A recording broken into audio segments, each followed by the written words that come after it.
Saju touched upon the whole safety, cybersecurity angle of it, compliance.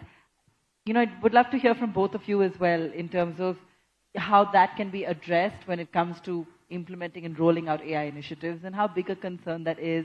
Is it something that needs to be addressed as we continue to evolve, or are there already systems in place?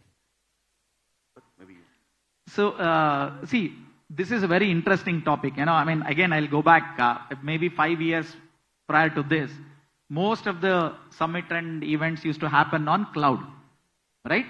So where the cloud is heading to, what is important, is there a safety? And everybody said, and if I go and talk to CIOs, they said, oh no, cloud its way, I want on-premise everything. And most of the events, everything is happening on about cloud 5 years back. Now today, everybody is talking AI, and unknowingly, the cloud has become mandatory. Because you can't do AI without cloud.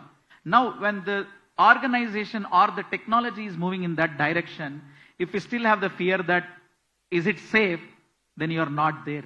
So biggest of the biggest organizations, I can quote because Mahindra and Mahindra decided to go completely on cloud with us in terms of their entire value chain.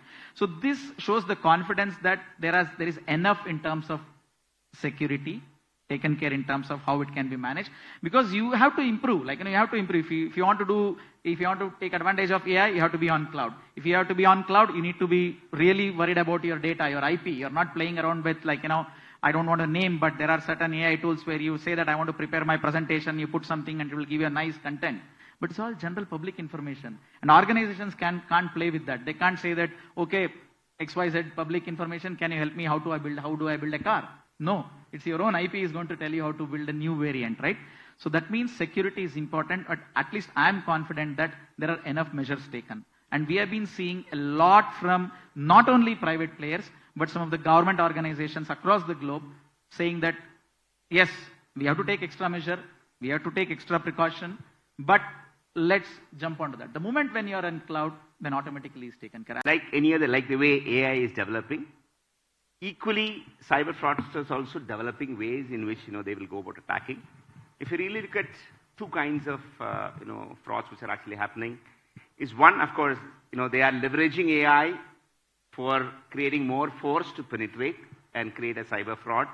So which necessarily means organizations also need to respond with that agility to have a very strong digital resilience to go about responding. That's very, very important. So when you ask about investment for AI, one is actually applying AI for developing models and others. Equally important is AI security. Investment has to go into it. That's one. Second type of cyber frauds which are actually happening is they getting into the code of your AI itself and making your AI go rogue.